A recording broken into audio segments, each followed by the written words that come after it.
Hi friends, நம்ம இப்போ பார்க்க போகிறது 108 திவ்ய தேசத்தில் நவ திருப்பதின்னு 9 நவ திருப்பதி இருக்குது. அதில் நம்ம தூத்துக்குடி மாவட்டம் நத்தம், அதாவது இப்போ திருவரகுணமங்கை என்று அழைக்கப்படும் விஜயாசன பெருமாள் கோவில் தான் நம்ம இப்போ பார்க்க போகிறோம். இது எங்கே இருக்குது அப்படின்னா, ஸ்ரீவைகுண்டத்திலிருந்து கிழக்கு நோக்கி 1 மைல் தொலைவில் இருக்குது. கிழக்கு நோக்கி அமர்ந்த கோலத்தில் ஆதிசேஷனால் குடைப்பிடிக்கப்பட்ட பெருமாளாக இந்த பெருமாள் அமைஞ்சிருக்காரு. தாயாருக்கென்று தனி சன்னதி கிடையாது. உற்சவர் எம்மிடர் கடிவான் அப்படிங்கிற பெயர் கொண்டு அழைக்கப்படுறாங்க. தாயார் வரகுணமங்கை, அதனால தான் இந்த ஊருக்கு திருவரகுணமங்கை என்று பெயர் வந்தது. நம்மாழ்வார் மங்களாசாசனம் செய்யப்பட்ட தலமாக இருக்குது. இது நவக்கிரக தலங்களில் சந்திரனுக்குரிய தலமாக அமைஞ்சிருக்கிறது. இன்னும் சிறப்பு, சந்திர தோஷம் நிவர்த்தி ஆகணும்னு நினைக்கிறவங்க இந்த கோவிலில் வந்து வழிபடுவது நல்லது. நெக்ஸ்ட் நம்ம நவ திருப்பதியில் 4ஆம் திருப்பதியாக காசிவேந்தன பெருமாள் திருக்கோவில் புளியங்குடியில் அமைஞ்சிருக்கு. நத்தம் திருக்கோவிலேருந்து 1 கிலோமீட்டர் தொலைவில் இந்த கோவில் அமைஞ்சிருக்கு. அதனால தான் நமக்கு நவக்கிரகங்களே பக்கத்தில் நமக்கு அமைஞ்சிருக்க மாரி இருக்குது.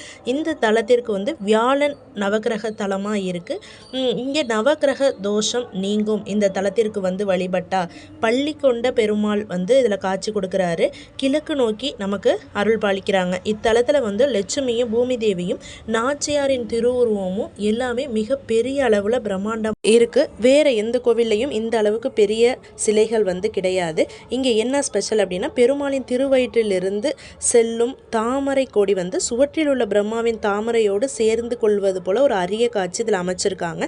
சயன கோலத்தில் உள்ள திருமாலின் ஒரு பாதத்தை வந்து நம்ம கருவறையை சுற்றி வரும்போது வடக்கு புற சுவரை ஜன்னலின் வழியாக சேவிப்பது வந்து மிகவும் அதிசயமாக அமைச்சிருக்காங்க.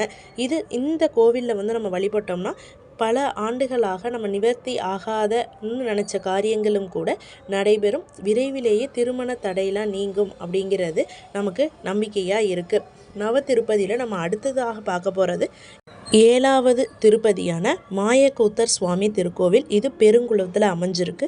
தூத்துக்குடி திருநெல்வேலி மாவட்டத்திலேயே நமக்கு 9 நவ திருப்பதிகளுமே அமைஞ்சிருக்கிறது. ரொம்ப விசேஷம். இதில் சனிக்குரிய தலமாக இத்திருத்தலம் இருக்குது. மாயக்கூத்தர் சுவாமி திருத்தலம். இங்கே கருவளையில் இறைவனுடன் சேர்ந்து குழந்தை வள்ளி தாயார், அலர்மேல் மங்கை என்று ஸ்ரீதேவி பூதேவி தாயார்கள் வந்து காட்சி கொடுக்குறாங்க. அதனால் டைரெக்டாகவே இங்கேயே காட்சி கொடுக்கறதுனால தாயாருக்கு என்று தனி சன்னதி கிடையாது.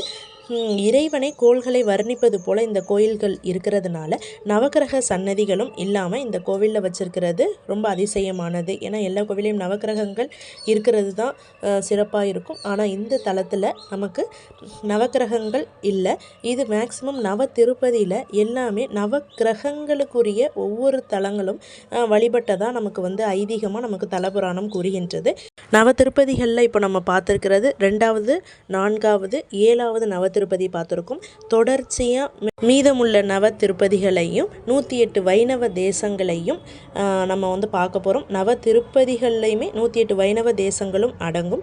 நம்ம தொடர்ச்சியாக இது போல் வீடியோ நீங்கள் பார்க்கணும் அப்படின்னா நீங்கள் எங்கள் யூடியூப் சேனலை நீங்கள் லைக் பண்ணுங்கள், ஷேர் பண்ணுங்கள், கமெண்ட் பண்ணுங்கள் அண்ட் சப்ஸ்கிரைப் பண்ணுங்கள் ஃப்ரெண்ட்ஸ். வேறு எந்த கோவிலை பற்றி வரலாறு வேண்டும்னாலும் நீங்கள் கமெண்டில் சொல்லலாம். தேங்க்யூ ஃபார் வாட்சிங் ஃப்ரெண்ட்ஸ்.